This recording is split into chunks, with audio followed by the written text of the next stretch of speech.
पर भी माता को कुछ नहीं होता था। आज कितना क्षमता बिगड़ गया, प्रजनन दर कम हो गया।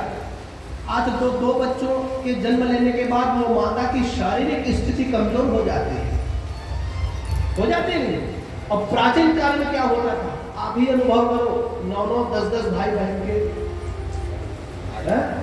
आपकी माँ महतारी, और अभी 2 जन हो के पर्याप्त। एक तो बीमारी चलते, हम तो हमारे दो, आजकल हम दो हमारा एक पीछे का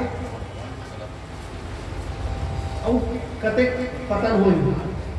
देखो 8 लोग हैं नोहर क्लाउडी ऐसा बता रहे हैं, और आज भी वो बैठी है 95+ चल रहा है। वो लोग आके बिहारी लाल की है, एक कथा सुना थे 95+। अच्छा, मुझे जानकारी मिली आज से 3 साल से ये बात पता चला कि 95+। अब वो लगते सशक्त पूछने वाले हैं,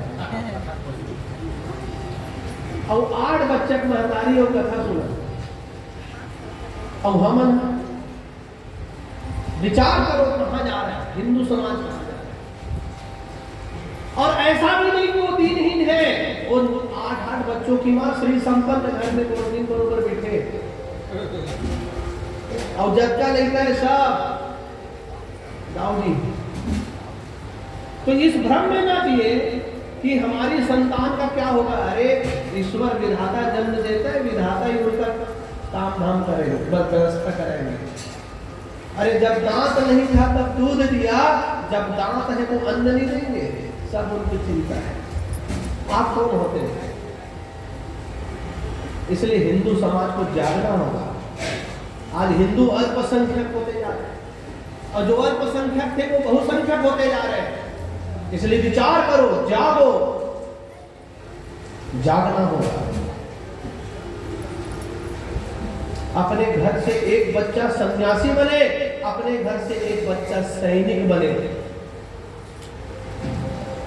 क्योंकि देश को साधुओं की भी आवश्यकता है और देश को सैनिकों को भी आवश्यकता है। क्योंकि भारत कृषि और ऋषि प्रधान देश है, इसलिए साधुओं की भी आवश्यकता और सैनिक की भी आवश्यकता। विचार करना होगा। इनके 7 पुत्र हुए जो गृहस्थ धर्म में आए, इनको लगने लगा प्रियव्रत जी को कि अंधकार हो जाता है, रात्रि होती है तो मैं अपने भूमंडल पर, धरती पर अंधकार न होने दूं, ऐसा एक रथ बनाया और 7 परिक्रमा कर दिए रथ से धरती के संपूर्ण। तो 7 परिक्रमा करने से धरती के 7 द्वीप बन गए। तो अपने पुत्रों को 7 पुत्रों को 7 द्वीपों को बांट दिया, और हम जहां रहते हैं उसे जम्बू द्वीप कहते हैं। तो जम्बू द्वीप में इन्होंने अपने आग्निध नाम के बेटे को दिया, और आग्निध के पुत्र हुए अजनाभ, इसलिए इसे अजनाभ खंड भी जाना जाता है। और अजनाभ के पुत्र हुए महाराज नाभि, नाभि के पुत्र हुए ऋषभ, ऋषभ जी के पुत्र हुए भरत। तो भरत के नाम से इस वर्ष का नाम भारत वर्ष हो गया। बोलो बाकी बिहारी लाल की जय। सुखदेव महाराज परीक्षित को जब बताते, परीक्षित कौतूहल करता है, अरे मैं तो भरत वंशी हूं, मेरे ही वंश की बात बता रहे हो। हाँ, तेरे ही वंश की बात बता रहे हो। इस भारत भूमि में जन्म लेने वाला हर व्यक्ति भरतवंशी है। इस भारत भूमि में जन्म लेने वाला हर व्यक्ति राम और कृष्ण है। भारत का सपूत का प्रभाव कैसा होता है? परीक्षित, यहाँ का बालक, भारत का बालक, छोटा सा नन्हा बालक शेर के मुंह को फाड़ कर उसके दांत गिनता है। स्वयमेव मृगेंद्रता, ये भारत भूमि की पहचान है। और भारत की पवित्र भूमि में राम आते हैं, कृष्ण आते हैं। हमारा बच्चा भी राम है, कृष्ण है। इसलिए आज भी सनातन धर्म में, हिंदू परिवारों में अपने बच्चों के नाम के आगे में राम लिखा जाता है। सुखी राम, संत राम, धनी राम लिखते नहीं। मतलब मेरे बच्चे में राम है, इसलिए उसका नाम राम, और मेरे बच्चे के नाम के कारण मेरी मुक्ति हो जाएगी। कि आज हिंदू समाज अपने बच्चों में राम का रूप देखता है, किंतु दुर्भाग्य है शहरीकरण में हम अपने बच्चों का नाम टुनटू, चुनटू, इंटी, बबली, चुकलू, क्या नाम रखते, कुछ अर्थ नहीं है, निरर्थक नाम, अन्यथा नहीं लेना हो सकता है किसी का नाम जो है। लेकिन विचार करो, क्या चुनटू कहने से आपका कल्याण होगा? क्या पुंटू कहने से? क्या पिंटू कहने से? लेकिन वही यदि आप सुखी राम कहेंगे, सुखी तो बोल दिया, राम तो आखिरी मांगे, मरे मेरा सुखी नहीं बोल पाते राम, ऐसे कि सीधा साकेत जावे है। तो विचार करो नाम का प्रभाव। महाराज परीक्षित ने सुखदेव जी को पूछा, मेरे वंश का वर्णन कर रहे हैं, बताइए भरत कौन थे? तो बताने लगे ऋषभ देव महाराज, साक्षात भगवान विष्णु के अवतार। ऋषभ देव से ही जैन परंपरा आगे बढ़ी। भगवान आदिनाथ कहते हैं ऋषभ देव जी को, जैनी लोग, वहीं से जैन धर्म बढ़ा। भगवान ऋषभ देव जी का ब्याह इंद्र की बेटी जयंती के साथ हुआ और उनके 100 पुत्र हुए भैया। उनमें सबसे बड़े बेटे का नाम था भरत। और ऐसा नहीं कि अभी भारत का राजा, अमेरिका का राजा, ये संपूर्ण भूमंडल का राजा एक था, भरत। ऐसा नहीं, विचार करिए, कभी आप अध्ययन करिए श्रीमद् भागवत के हिंदी कल्याण गीता प्रेस गोरखपुर का, आपके रोमांच आ जाएगा। ऐसा नहीं, भाग नहीं बटा था, इस भूमंडल का राजा बस भरत। तो महाराज भरत थे। भरत जी के शासन को बहुत अच्छा शासन माना जाता है, प्रजा सुखी रहती थी। बहुत समय बीतने के बाद भरत जी के मन में एक भाव आ गया कि अरे मैं सर्वश्रेष्ठ सम्राट हूं। तो जब भगवान के भक्त में अभिमान आता है तो भगवान के दूत अभिमान को दूर करने जाते हैं। प्रेम से बोलो सीताराम।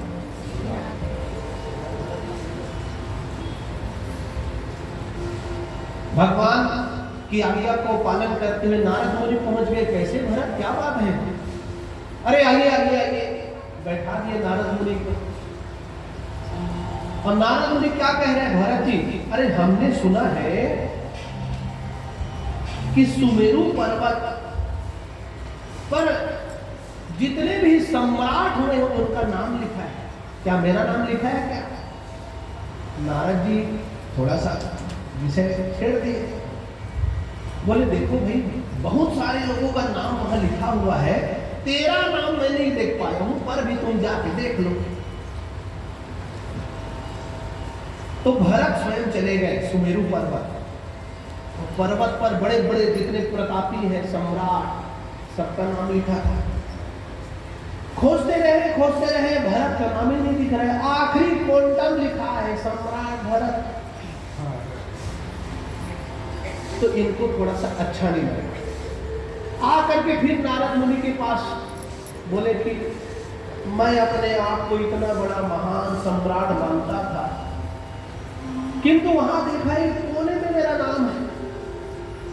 देखो, कोई व्यक्ति जब अपने आप को बहुत बड़ा मानने लग जाएगा तो उसे उसकी वास्तविकता से अवगत कराओ, सच्चाई से अवगत कराओ कि तुम कौन हो। नारद मुनि बताने लगे कि भरत, तुम्हारा नाम आखिरी में लिखा है। इसका अर्थ यह है कि तुमसे पहले कितने सम्राट आए और चले गए, तुम्हारा कोई अस्तित्व नहीं है। तुम अपना कर्म को सुधार लो, भगवान का भजन करोगे, कल्याण होगा बेटा। नारद मुनि के उपदेश सुनकर के भरत के मन में आया कि ये सब चीज त्याग देना चाहिए। नारद जी के जाते ही अपने पुत्रों में राजपाट दे दिया, संपूर्ण भूमि का भार अपने पुत्र में दे दिया और चले गए शालग्राम तीर्थ पुलहाश्रम। पुलहाश्रम मतलब बद्रीनाथ। वहां जाकर के क्या कर रहे हैं? सब कुछ त्याग दिया, अब गंडकी नदी के तट में बैठे हैं और भगवान का भजन कर रहे हैं। देखिए बंधुओं, प्रत्येक कथा में विचार करिए कि सारी संपदा वैभव से युक्त रहने वाला राजा क्षण भर में अपनी सारी चीजें छोड़ करके चला गया और हम कितना हृदय से लगा करके बैठे हैं। भंडा करे हे गाँव मोर, कौन पता नहीं है, कौन बताइए, महाराज बताइए से घर दिए महाराज, गांव घर का कमरा नहीं छोड़ा, क्या है? अपार संपदा वैभव को त्यागने वाले राजा क्षण भर विचार नहीं किया। और हम विचार करो अपने आप को, ये कथा कथा नहीं है, ये आपकी कहानी है, आपकी बात है। गंडकी के तट में बैठे हैं, भगवान नारायण का ध्यान कर रहे हैं, सुंदर भगवान का पूजन कर रहे हैं, प्रतिदिन आनंद से सत्संग, अकेले भगवान का नाम, मन लग गया परमात्मा में। देखो भगवान के लिए थोड़ा दिन का अभ्यास करोगे ना तो मन लगता है। आरंभ के दौर में आप पूजा करने बैठोगे, जब करने बैठोगे तो आपका मन बहुत भटकेगा। प्रेम से बोलो श्री राम। आप लोग अनुभव करके देखो, इतना अधिक मन भटकेगा। पूजा करने बैठे, ध्यान करने बैठोगे, भारी मन भटकेगा और जैसे ही पूजा से हटोगे तो सब शांत हो जाएगा। अभ्यास से मन नियंत्रित होता है। इनका अभ्यास आ गया, भगवान में मन लगने लगा। एक घटना घट गई भैया। क्या घटना घटी? एक हिरणी जो गर्भवती थी, वो जल पी रही थी और जल पी रही थी, पीछे से सिंह की ध्वनि, चिंगाड़ने की ध्वनि सुनाई दी। हिरणों का स्वभाव बड़ा चंचल होता है। पीछे से शेर की दहाड़ को सुना, गर्भवती हिरणी ने जोर से छलांग लगा दिया कि पीछे शेर तो नहीं है। जैसे ही छलांग लगाया तो वो तो स्वयं मर गई। उसके पेट में जो शावक नन्हा हिरण था वो बाहर आ गया। शावक नन्हा हिरण बाहर आ गया। ये महाराज देखे, अरे मेरे सामने ये नन्हा शावक मर जाएगा। उसकी मां तो बह करके चली गई, मर गई, इसकी रक्षा करनी चाहिए। परहित सरिस धर्म नहीं भाई, और पर पीड़ा सम नहीं अधमाई। मनुष्य का धर्म है दूसरों को पीड़ा से मुक्त करना। पकड़ लिया, नन्हा शावक स्वस्थ हुआ। इनको लगने लगा कि हाँ ये बच जाएगा। मोह जाग गया हिरण के प्रति। अब हिरण को खिलाते थे, पिलाते थे और छोटा सा नन्हा सा शावक अपने कंधों में महाराज भरत उनको लेकर के जंगल घूम रहे हैं। और हिरण का बच्चा कितना प्यारा लग रहा है। अब बढ़िया कांधों में लटका लिया, घूम रहे आनंद से। कलयुग में घूमते, कई सेल्फी हो जाते, कई फोटो हो जाते, घूम रहे। अब भगवान का पूजन से मन हट गया।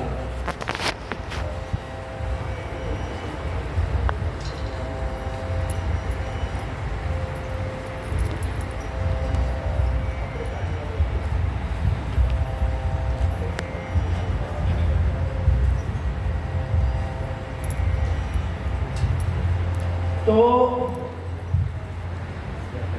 पूजन पाठ सब छूट गए। हिरण के प्रति आसक्ति बढ़ गई, खिलाते थे, पिलाते थे। अब तो मन में विचार आने लग गया, अरे ये हिरण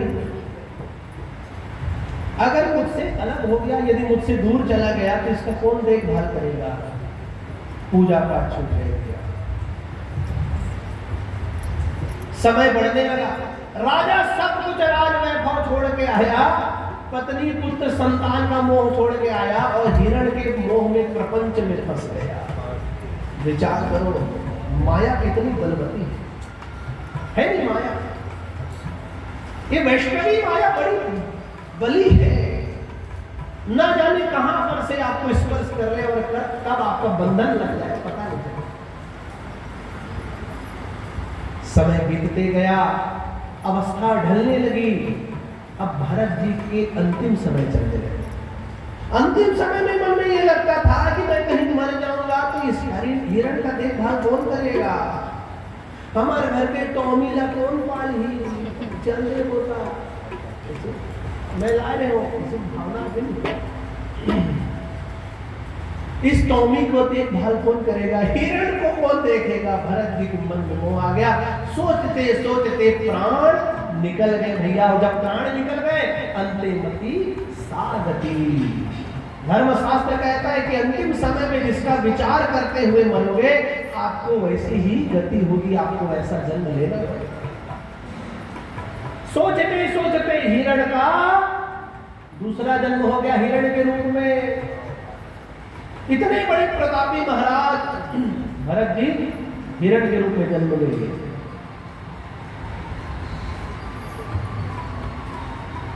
किंतु भगवान की स्मृति बनी थी। विचार आया मन में कि अरे मेरा जो पल भगवान के लिए था उस पल को मैंने गंवा दिया, मैंने नष्ट कर दिया और मुझे हिरण के रूप में जन्म मिला। किंतु इस जन्म को भी मुझे मुक्त होकर के परमात्मा की सेवा के लिए जाना है। मन में निष्ठा आ गई। हिरण के रूप में जन्म लेने पर भी अपने शरीर को त्याग दिया। कैसे त्यागा? भगवान का ध्यान करके, न खाया न पिया और गंडकी के तट में ही हिरण के रूप में जन्म लेने के बाद भी भरत जी ने अपना शरीर त्यागा। किंतु भगवान की कृपा ऐसी थी कि उसका फिर से जन्म हुआ भगवान की स्मृति के कारण। और कहां हुआ? अंगिरस गोत्र के ब्राह्मण परिवार। अब ब्राह्मण परिवार में जन्म हो गया। स्मृति थी, भगवत स्मृति। ये आया मन में कि यदि मैं इस परिवार में होकर के भगवान को प्राप्त नहीं कर पाया, वो भी ब्राह्मण कुल में जन्म लेने के बाद, तो मेरा दुर्भाग्य है और मैं फिर से जन्म नहीं ले पाऊंगा। इसलिए क्या किया? माता पिता जहां पढ़ाते थे, पढ़ने चले जाते थे और पिताजी जो पूछते थे ना तो बता नहीं पाते थे। सब कुछ जानते हुए भी अनजान बन जाते थे। प्रेम से बोलो आप क्या हो, आप कितने बड़े विद्वान हो, क्या चीज हो, क्या अनुभव है, आप दूसरों के सामने में व्यक्त मत करो, अपने आप को मूढ़ के समान रखो। तो भरत जी अपने आप को मूढ़ के समान रखते थे। लोगों ने उनको पागल माना कि अरे ये तो मूर्ख है जी, पागल है, ये पढ़ नहीं पाया। माता पिता दुखी हो गए, उनका भी स्वर्गवास हो गया। अब उनके जितने भाई लोग थे वो सब देखने लगे और कहते कि भैया तुमको बैठे बैठे तो भोजन नहीं करा सकते, पढ़ नहीं सके, पूजा पाठ नहीं करा सके, तो चलो खेतों की रखवाली करो। तो खेती के रखवाली करने के लिए भेज देते थे। क्या करना था? बोले भरत जी अब मूढ़ हो गए, मूर्ख की भांति रहते थे, तो उनका नाम पड़ गया जड़ भरत। जड़ की भांति रहते, जगत के लिए भगत पागल, भगत के लिए जगत पागल। कई ऐसे होते हैं बड़ा ज्ञानी, कई जगह लिखे थे भैराई की बोलते, वो काम के बाद में सुंदर थे, है अपन बात में सुंदर ही, और ये बात कहेगा कि 4 बार पूछी जाके काम मत बता। एक कलाकार और कई ऐसे व्यक्ति मिलते हैं जिन्हें जीहा ले जा, चार का सिलेंडर लाओ धर के ले जा, साग लाओ उधर ले जा, आटो में ले जा, गद्दा घर में वहां पर सब काम करता है। जड़ हम लोग समझते बुद्धि नहीं, वो बुद्धिमान है, वही भगवान को जल्दी पाएगा। हम लोग भटकते रहेंगे, हम लोग ज्यादा दिमागी हैं, ऐसा नहीं। बोलो बाकी की आगे की। इनको नियुक्त कर दिया गया। खेतों में चिड़िया हमारी खेतों की फसलों को नष्ट कर देती, धान पान खा देती, तुमको चिड़िया भगाना है। बोले ठीक है भैया। इनको नियुक्त कर दिया गया भाइयों ने। अब खेत के मेढ़ के पास बैठे रहते थे। भाइयों के जाने के बाद क्या बोले, इनका काम मिला चिड़िया भगाने का। लेकिन ये क्या काम करते थे? अरे भैया ये तो भगवान का चीज है, भगवान की वस्तु है, इसको कौन किसी से बचा सकता है। तो पुकार पुकार बुलाते थे, और चिड़िया चिड़िया रे राम, चिड़ियाओं को बुलाते थे और राम की चिड़िया राम का खेत खाओ रे चिड़िया भर भर पेट, बुलाते राम की चिड़िया राम के खाओ। सब चिड़िया लोग आनंद से फसल खाते थे, आनंद लेते थे देख कर। एक दिन की बात है, भाइयों ने जाकर के देखा, अरे इसको चिड़िया भगाने का काम मिला, सब चिड़िया खवा दिए, फसल नष्ट है, मार के भगा दिया, चल भाग, आज के बाद तू घर में आना। वो चाहते ही थे प्रपंच से मुक्त हो जाओ, आनंद से जंगल में घूमने लगे। अच्छा देखो, जिन व्यक्ति का केवल भजन का काम रहता है ना, वो अच्छा बड़े शरीर वाले रहते हैं। एक निकले महाराज, खाना है वो भजन करना है, प्रपंच नहीं है, देख भजन करना है। बोल बात के बिहारी लाल की आनंद है, हमारे तरफ आप भी आ जाओ, सब लोग बोल रहे हो आनंद है, उधर का कोई मतलब नहीं। जंगली जंगल घूमने लगे आनंद से। अब भगवान का भजन होने लगा। एक दिन की बात है, कुछ डाकुओं ने देखा, अरे हमको तो नर बलि देना है, और इससे सुंदर शरीर वाला कौन हो सकता है। सरदार के पास ले गए, सरदार आपने संकल्प लिया था नर बलि देने का, आपके घर बेटा हुआ, इसको मारते हैं। और यही चलते बढ़िया माला वाला पहना, भले खवाते एकदम सुंदर, पहली बढ़िया खवाई, भोजन कराई और माला पहना दी। माला पहने मतलब अब काम तो हो गया, चंदन वंदन लग गया, अब खा पी लिए, कहाँ ले जा रहे हो भैया। बोले अब आखिरी काल आ गया है, जाना है। बोले ठीक है, माता काली के सामने में जड़ भरत जी को, भगवान के भक्त को काली माता के सामने में रख दिया और बड़ा खड़क तैयार किया गया, गर्दन अलग किया जाएगा, सिर काट दिया जाएगा। इधर देखा जड़ भरत ने माता महाकाली की प्रतिमा को, मैया मैं भगवान का भक्त हूँ, तेरा दास हूँ माँ, क्या मेरे वध से, मेरी मृत्यु से तू प्रसन्न होगी। मैया यदि मैं भगवान का भक्त हूँ, तेरा दास हूँ, तो इस काल के पंजे से मेरी रक्षा करो माँ। ऐसा करके माता को प्रणाम करने लगे। बोलो महाकाली मैया की।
जब भरत जी की स्तुति सुनी, माता महाकाली प्रकट हो गई और सबके देखते ही देखते उन दस्युओं को, डाकुओं को मार दिया और कहने लगी माता महाकाली की बेटे तो निश्चिंत होकर के यहाँ से चला। भगवान के भक्त पर कभी कोई कष्ट आ ही नहीं सकता। माता महाकाली का आशीर्वाद जड़ भरत जी को प्राप्त हुआ। भरत जी आगे चलने लगे, पुनः भगवान का भजन चलता था। जंगल में आनंद से बैठे भरत। एक बार सिंधु सौवीर देश का राजा रहुगण पालकी में भगवान कपिल के दर्शन करने के लिए जा रहा था। पालकी पर बैठा है, 4 कहार राजा के पालकी को उठा करके चल रहे। मार्ग में एक कहार की आवश्यकता पड़ी, पालकी उठाने वाले की आवश्यकता पड़ी। अन्य कहारों ने देखा चलते चलते कि एक अच्छा सुंदर हृष्ट पुष्ट शरीर वाला व्यक्ति पड़ा है। ओ भैया आ जाओ, महाराज रहुगढ़ बैठ करके जा रहे हैं, आओ थोड़ा साथ दे दो, पालकी को कंधा लगा दो, बुला लो। जड़ भरत जी पहुंच गए और कंधा लगा करके चल रहे। महाराज रहुगढ़ बैठे। भरत जी का स्वभाव क्या था? जीव हिंसा ना हो।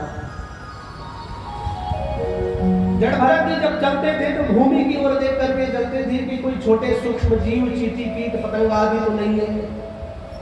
और जब ऐसे चींटियां दिख जाती थी तो थोड़ा सा उछल चलते थे, पैर को ऊपर कूद लेते थे। और जब कूदते थे तो पालकी हिलती। पालकी में बैठे हुए महाराज रहुगढ़ कहते कि ओए कौन है, ठीक से चलो। जी महाराज। फिर चलते रहे। चींटियों का झुंड आता था तो थोड़ी छलांग ज्यादा ऊंची लगा देते थे। पालकी हिल जाती, महाराज इधर के उधर हो जाते। कौन है? अरे महाराज ये नया जो कहार आया है अभी, ये उछल जाता है मार्ग में। रहुगढ़ कहते हैं अब ठीक से चलना, नहीं तो दंड मिलेगा। चलते रहे, फिर वैसी चींटियों का झुंड आ गए और कूद पड़े फिर से। अब की बार रहुगढ़ को रहा नहीं गया, कह दिया कि रे कहार, तू क्या धरती का बोझ है, धरती का भार है, मैं तुझे अभी मृत्यु दंड देता हूं। इतना कहते ही जड़ भरत जी पहली बार कह दिए कि महाराज इस संसार में भूमि का भार वही है जो भगवान का भक्त नहीं। ऐसा कहा। रहुगढ़ जी का ज्ञान चक्षु खुला। ये इतनी उच्च कोटि की बात कोई सामान्य कहार नहीं कह सकता। पालकी से कूद पड़े, सामने देखा तो वो कहार जो था महाराज जड़ भरत जनेऊ पहने हुए हैं और एक धोती लगाए। रहुगढ़ को लगा कि अरे ये कोई सिद्ध संत है, कोई ब्राह्मण है, या स्वयं कपिल महाराज जिनकी मैं दर्शन करने जा रहा हूं वही रूप बदल के आ गए हैं। हाथ जोड़ लिया राजा, महाराज आप कौन है बताएं? क्या कोई देवता है, कोई यक्ष है, किन्नर है, कोई ऋषि है, या स्वयं कपिल जी है? मैं आपके सामने खड़ा हूं महाराज। ना हम विशक्के सुरराज वज्रा, मैं इंद्र के वज्र से नहीं डरता, यम के पाश से नहीं डरता, किंतु महाराज मैं ब्राह्मण के शाप से बहुत डरता। हाथ जोड़ लिया। जड़ भरत जी उपदेश करने लगे कि महाराज रहुगढ़, भूमि का भार जो भगवान की भक्ति न करे वही है, और कौन किसे मारेगा? स्वयं काल ही उसको मारता है। आप में इतना सामर्थ्य नहीं है कि आप मुझे मृत्यु दंड दे सके। जिस दिन मेरा काल आएगा आपके बिना ही मुझे जाना पड़ेगा। जब ऐसा आत्मज्ञान का उपदेश दिया, रहुगढ़ समझ गए कि कोई दिव्य देही है। सुंदर विस्तार से आत्मज्ञान का उपदेश हुआ और महाराज जड़ भरत रहुगढ़ को उपदेश देकर के बद्रिकाश्रम के लिए चल पड़े। बंधुओं, बोलिए भक्त वत्सल भगवान की। किसी भी को जो मूड सा दिखे, जो भगवान का भक्त है, उसको आलोचना न करो, उसकी पहचानो। पहचान करने का सामर्थ्य भी भगवान की कृपा से आता है बंदा। इसलिए भगवान की भक्ति करो।